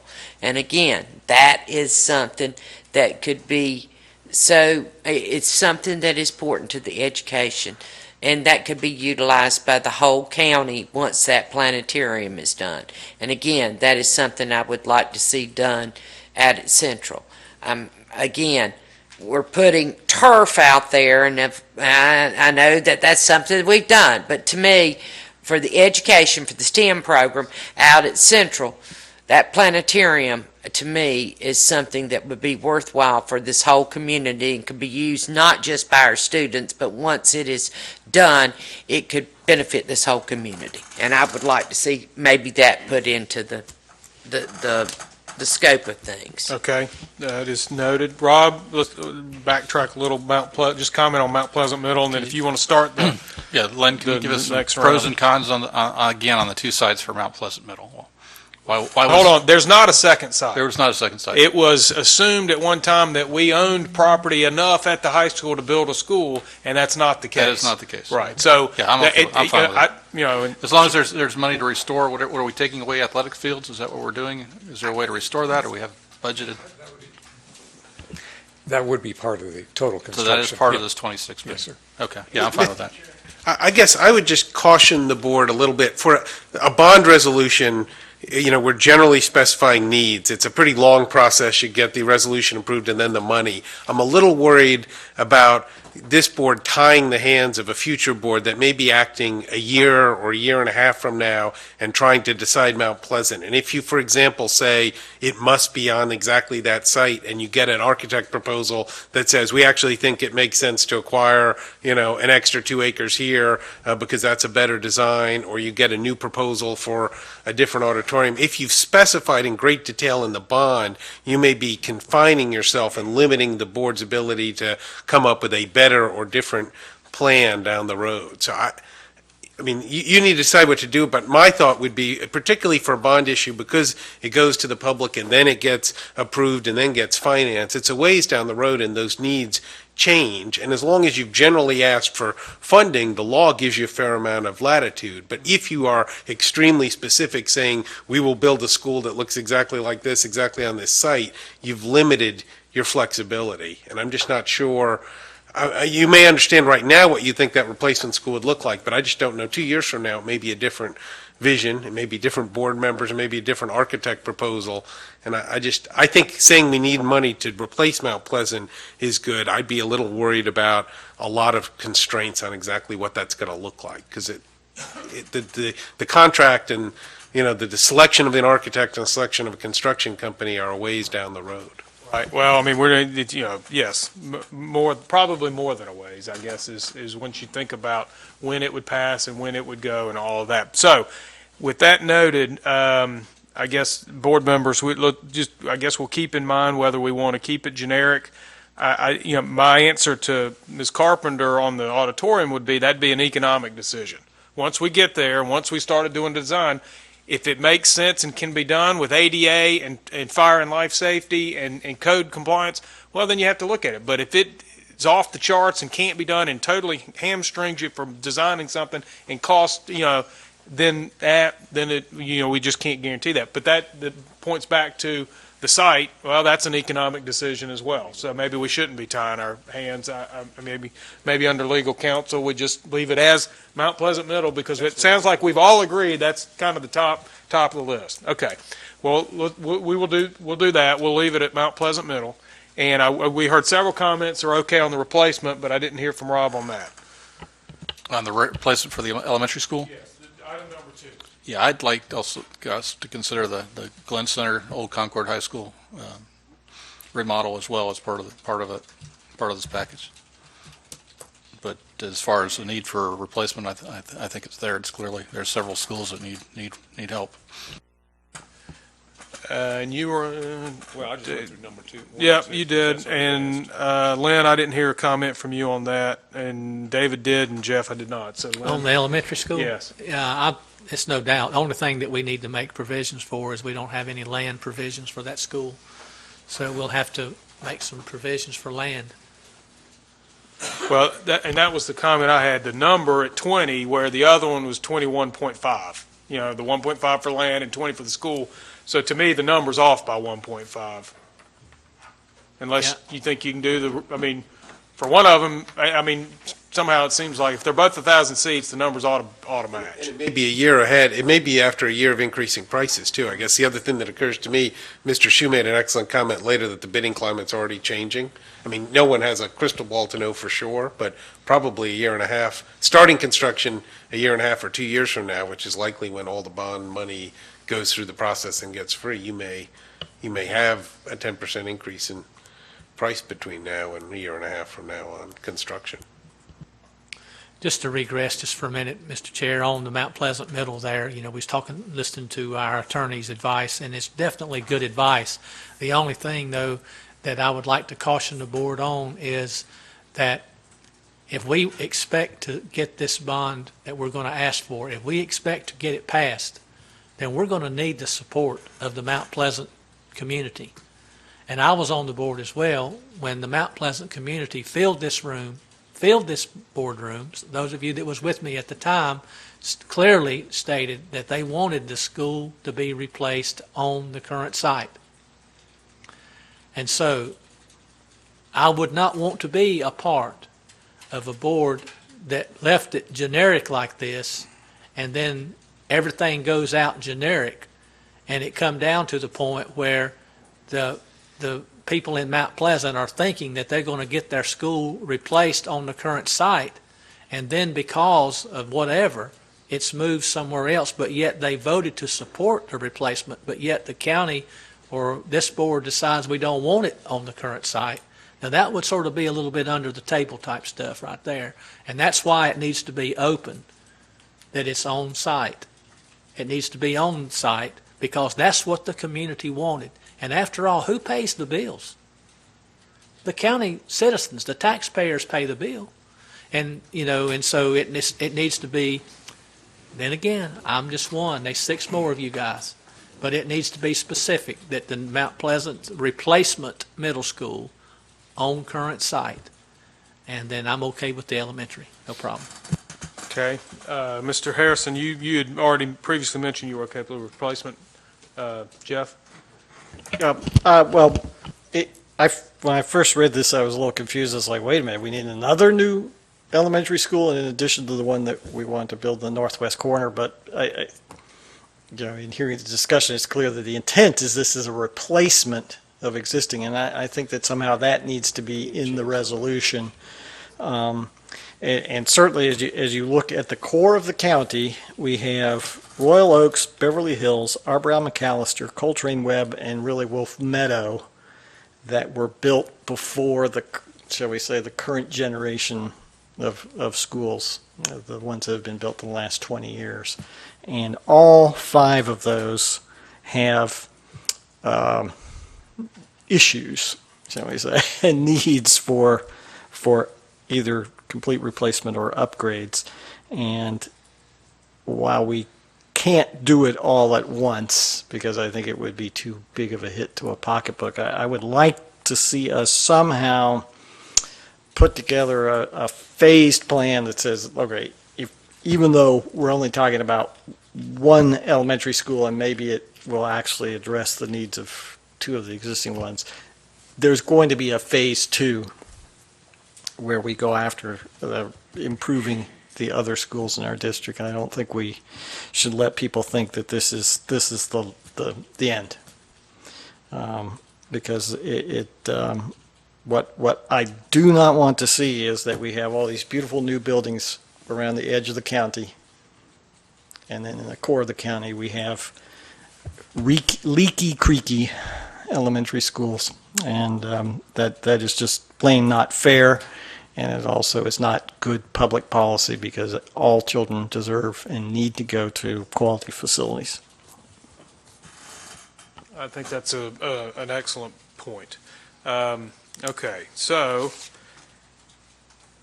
we'll circle back to the site part. But as I'm sitting here, we've got 2 items, and we're now at $27.5 million. Is that right? We added $1.5 million to the 20 for the replacement. Go ahead.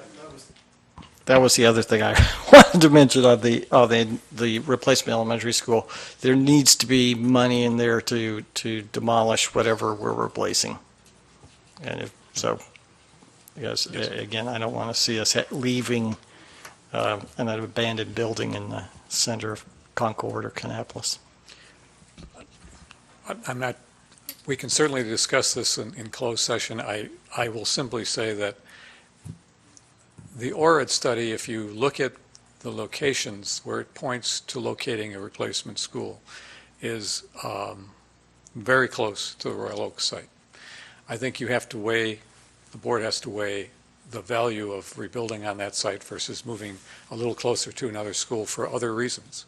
And there are other reasons. There are extenuating circumstances that we will discuss in detail next week, including the fact that we expect children to be coming to other schools in the area, and we'll need to address those increases in those schools. So Part of, when we looked at the Royal Oak site, we were saying it's a give and a take. We're going to keep a portion of the building and reuse it.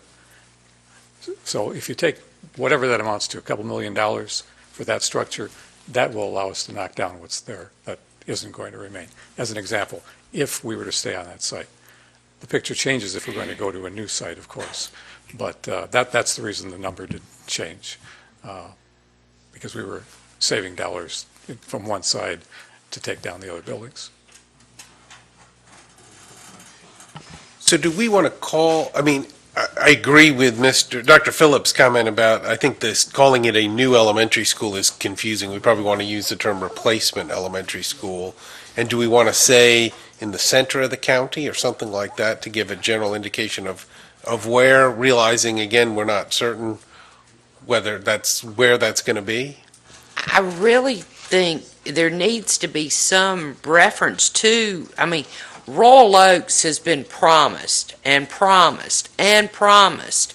And those individuals that are in that community, around that community, are going to be real upset if they don't see something. They want to know where they've gone, where they have been falling off again. I know we've gotten call after call after call. And you know that. I'm sure you do. I do. And if they see this bond referendum, they don't see anything on it, they're going to be real upset, and I don't blame them. So if something's put on there as a replacement, I think it'd be good to say. And if they're going to be moved somewhere or they're going to be in this new school, they'd like to know it, I'm sure. So I think it'd be good to have them on, it say if this school's going to be replacing them, they need to know that. Because if not, you're going. I think you're right. I think instinctively when I said I didn't want to commit or specifically tie, I think I was thinking along the lines of what Mark had mentioned of not tying the hands of we don't know what site will be available and what the boundary lines will be. But generally speaking, that's our intent, is to help the people. Well, then we need to figure out a way to word that such that if it's a replacement and where they're going to be going or who's going to be going, because basically, if you look on our 5-year plan, our 10-year plan, was Royal Oaks not on that plan at one, and they need to know where they're going. Okay. Well, we need to add. Do you have a comment you'd like to make on that? I think, I want to make sure I'm clear, I think as a result of what we're doing, the students that are currently attending Royal Oaks will not be attending a school in the older structures. You said we'd like to reuse the piece that's 15 years old in some capacity, and the students then would attend a different school. I can't promise you that the district lines would remain exactly the same. We're not to that point yet. So there might be students that would be a portion that could end up going to another school nearby, such as Winecoff. But I think I don't want to commit to building a school on that exact site, because that site is on the boundary of Kannapolis and Cabarrus schools, and it might not be the wisest place to place it. So one, I do feel good about committing to Royal Oak students that will get you out of that location, out of that older building. But two, not necessarily on the current site that it is. I'm not ready to settle for that yet. It sounds like we may be able to say a replacement, either in the vicinity of a replacement for Royal Oaks Elementary School, or a replacement in the vicinity of Royal Oaks that gives you the flexibility to do something that makes it clear that that's the population you're targeting. You are planning on replacing Royal Oaks and not using that current facility for those students. You may use the facility for something else or a part of it, but you're going to be building an elementary school to address those needs. That was my original question. Okay, and I can work on language that accomplishes that. Thank you. So, all right. So we're at 40. I'm going to go back to we're at 46.5. Okay. So now the next item that we had is roof replacements. Well, I've got 26 for Mount Pleasant and 21.5. 47.5. Excuse me. I'm taking math lessons from David. Just kidding. Don't do that, sir. Don't do It's that. a long meeting. Okay, so at 47.5, and the next item is roof replacements. And again, and not to belabor the point, but we can choose other projects. But keep in mind, this is 2 years down the road, if at all. They may not go for it. We've got other needs. So this is where it gets a little bit dicey of what we want to include. And Ms. Carpenter has made it very clear in her opinion that to have projects located throughout the county so that you have more support for what you're trying to do. So, the roof, can you just give us a real quick, what roofs make up the 12 million on the list?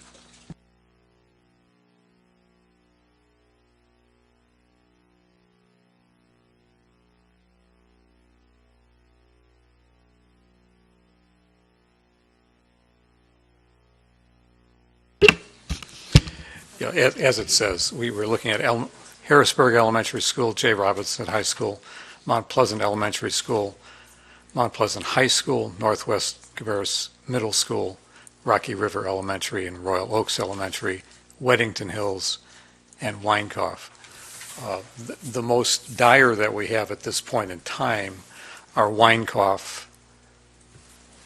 Royal Oaks, the one segment of that building, the newer segment of that school, rather, and Winecoff, Royal Oaks, and Rocky River. Those are the three worst roofs that we have. The fourth one that I was speaking of earlier was the Northwest Cabarrus Middle School.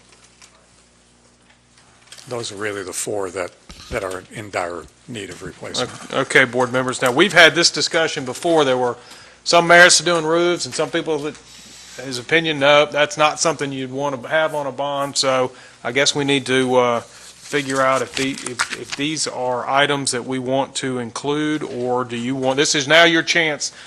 I've got Rob as Glenn Center and Carol as Coltrane Webb. This is your chance to add to the list or confirm that you think that this is, the roofs are a good idea.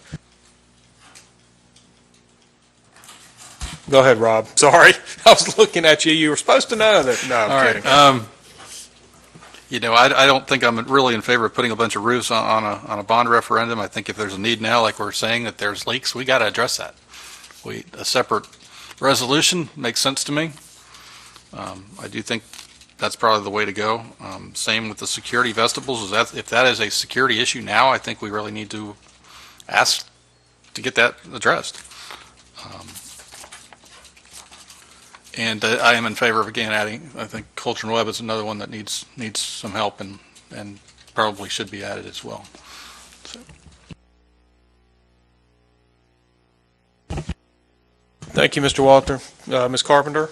All right. Well, now, one of the things, the leaky ones that are leaking now, again, I wanted to put that on the money that we're asking for the school now, to do those now. The vestibule, I can't even say it. Again, the 1.5, I could go either way on that. One of the things to think about the roofs, my understanding, did Mecklenburg not put roofs on their recent one? I think they did. I think they put roofs on their other one. So, again, but the ones that are leaking now, I'd say put that on that one we just passed. Again, as I mentioned, I would like to put Coltrane Webb. Again, I'm pleading for the planetarium. I do want that planetarium on it, so that's my two. Okay. Mr. Shoemaker? We have $180 million worth of unfilled maintenance needs and those are projects that are in excess of $200,000. We've got to find a way to chip away at that number, because we've got schools that we are literally bailing together with tape and hog wire and paint and just trying to make them do. The roofs are definitely necessary. Mr. Whitkey's going to provide us some information on what our essential needs are on those, because some of these roofs aren't going to need to be replaced until 2016, thus they were put on the bond for that particular reason. But I do believe we need to include enough money in a bond request, and we can make it separate. But CMS in Mecklenburg County, they approved a $100 million bond to fix stuff, to fix things. It wasn't to build new schools, it was to repair things.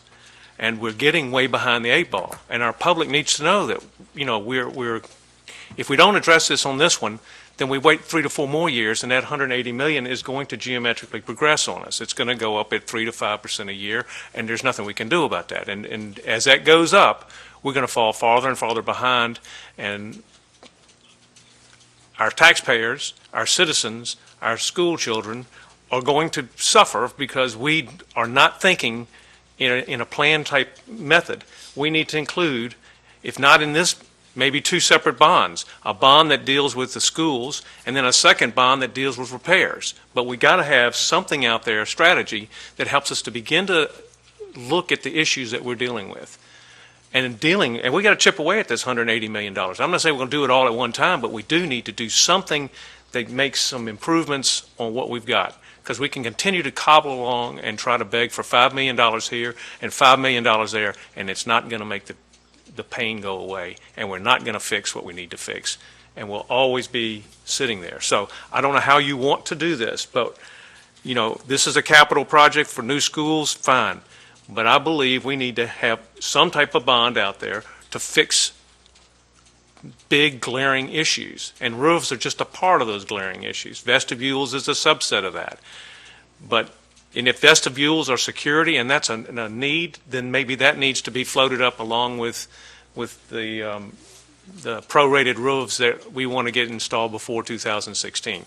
That's the way I'm thinking at this point. But if we don't start addressing the $180 million elephant in the room, we're going to get hurt. And in 4 years, people are going to wonder, why didn't we say anything about it? And if we give it the good old try, and the commissioners are willing to allow the public to have an opportunity to vote on it, and they turn it down, fine. We asked for it, we begged for it, and we tried to do a bond for it. But at least we made an attempt. But if we don't even elevate it, then we haven't made an attempt to fix what we've got. So that's where I stand on. We've got to do some more thinking here. Thank you, Mr. Shoemaker. Mr. Shue? Thank you, Mr. Chairman. As I said earlier, I think that the roof replacements need to be on a separate resolution so that hopefully will get paid rather quickly so we can get those issues addressed. And as far as the security vestibules, that probably needs to be included with the roof replacements because that is a security issue. And I could support appropriating some funds for the Glenn Center because, something needs to be done there, and also Coulter and Webb. But, the board has decided in previous discussions that, unfortunately, even though my alma mater is Central Cabarrus, and I love the school, and the planetarium is a great asset of the school and the county, but it has not been determined a top priority. Even though it's something that we would all like to do, but we don't live in a world of getting to do all the things we like to do. We have to do what we can. And I think that it wasn't just a couple $100,000, but the price, I think Mr. Whitkey would agree, that kept escalating to the point where it just totally got out of reason. And so it was reduced in priority because of that. I mean, if it'd only been maybe 100,000, 150,000, something like that, then that might have been something. But I believe it was upwards of 300,000 last time that we looked at it. So that caused us to rethink our prioritization on it. But I do think, though, that the roofs and the vestibules need to be as one resolution, and then include Coulter and Webb, some work there. But we're going to have to determine what kind of work's going to be done and how much it's going to take, and also the Glenn Centers in the same sense, what we need and what our vision is for that school. And we as a board have got to keep in mind and be considerate of the county's circumstances. These commissioners have so much money to work with, and our county manager said we could do a $100 million bond without any tax effect whatsoever, and that was pretty much what he was thinking that we might try to do. But so I'm looking at $100 million in addition to what we're hoping the commission will pay cash for the elementary school on that first resolution, and maybe if I was in their shoes, I would want to pay for the roofs as well. But then you got to keep in mind, and this is where reason comes in, that we're not the only entity out here grabbing for these funds. And so we've got to be considerate of that. And but I think the replacement middle school, the new elementary school with the land, that's 47.5 on the bond, which is less than half, and then ask for, well, if we include Coulter Webb and Glenn Center, then it'd obviously be more. But I don't know. Mr. Wickie, do you have any idea at all what we're looking at Coulter Webb, or any idea whatsoever? Because, you know, we've got to move on this next week. And so do you have I any can only tell idea at all? Yeah, I can only tell you that we recently looked at the Glenn Center, and again, we don't have the benefit of a real facilities analysis, so it's sort of the best guesstimate we can do based on what information we have. But we're somewhere in the range of $17 to $20 million to completely redo the whole school. What was the, did you say 17 to 20 million. 17 to 20? Yes, sir. Which one, which school? The Glenn The Center. Glenn Center. Yes, sir. The Colton Webb, I don't, one of the things I did, I want to say one of the first things I did when I got here was develop the 5-year plan with Jim Amendum, and that project, it was a phased project, and we only budgeted the first phase, and that was a replacement of the Coltrane building. And so the rest of it, there's several other phases, and you'd want to sort of look at that whole picture before making a decision about what you all wanted to do. So I can probably get that pulled together by next week and have something for you to Well, look another at. thing, too, to be thinking about is, and as Mr. Shoemaker said, this is not going to be a permanent fix, by no means. What we're asking here is not going to take care of the thing. And it might be that it'll have to be done in phases, and it might require another bond referendum at some point in the next couple of years. I think Mr. Burnett had suggested that as well at one time from his experience. And then, you know, going back to the Glenn Center, I understand, you know, with the Cabarrus County Education Foundation, they are real wanting to get involved and help us raise funds, do a fundraiser. But all I think they were really wanting was to find out whether or not and for what purpose we wanted to use that Glenn Center for, and it would give them some kind of an idea as to how much money needed to be raised. And it might be that we could include in this bond resolution here that we appropriate $3-4 million seed money, and then that will give the Cabarrus County Education Foundation some kind of a benchmark as to what we can provide, say upwards of 3, 4, 5 million, and that will give them something to be working on and let them do what they can do. And then when it's all said and done, it might even require a second bond referendum to include the difference in to get it done, because the funding is just not there, and a resolution keeping in mind of the needs of everybody else. We've got to be considerate of that. So with 47.5 now, and these others, you know, it could very easily be $55-60 million that we're asking for, which is 60% of the bond, you know, and Yes, we've just got to keep that in mind. You know, that's been my point all along. But anyway, if any of that stuff made any sense, that's where I'm at, Mr. Chairman. Thank you, Mr. Shue. Mr. Harrison?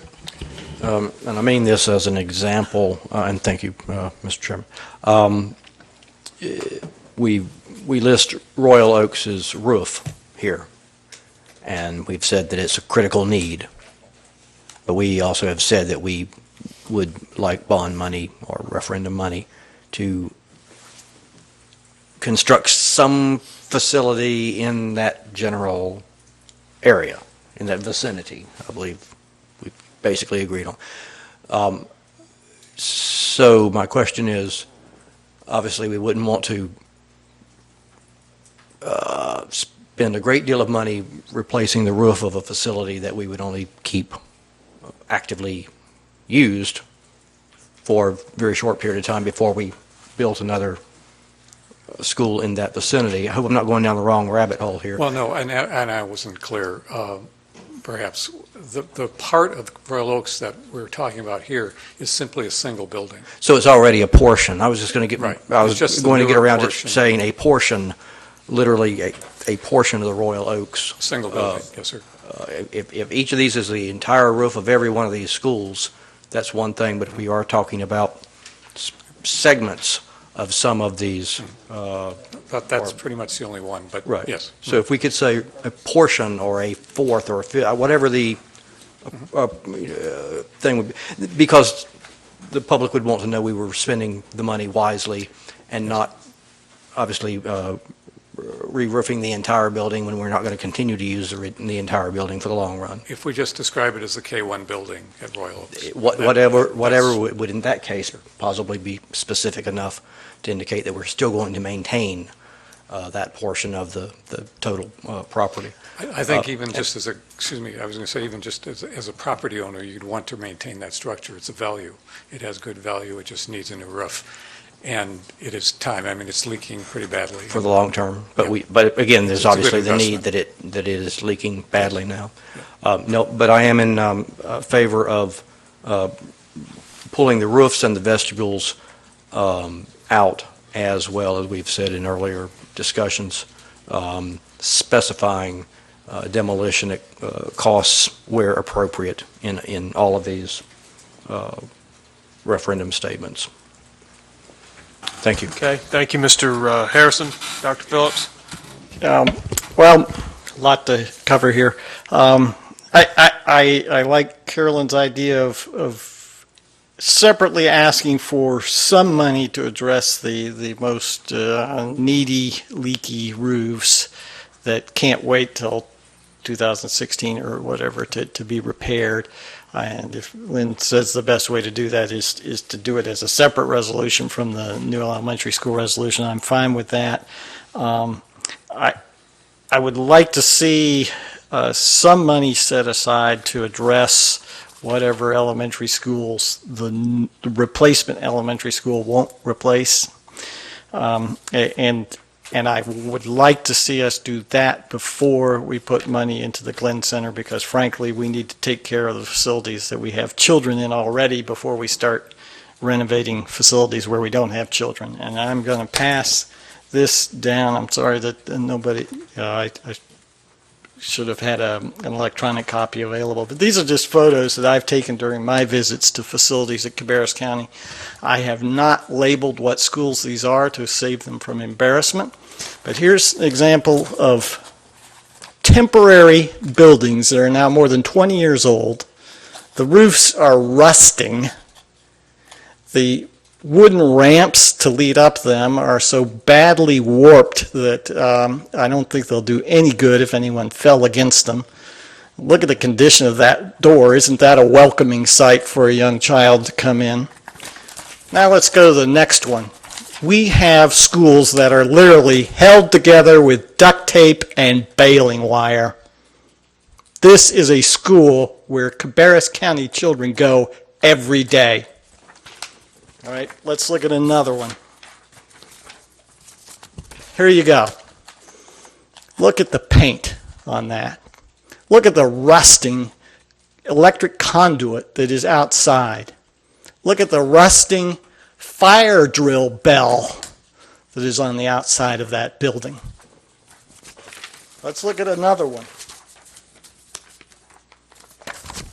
Look at the huge flakes of paint that are falling off of the trim around the windows and door of this particular building. And as I've labeled it up there, let's hope there's no lead in that paint.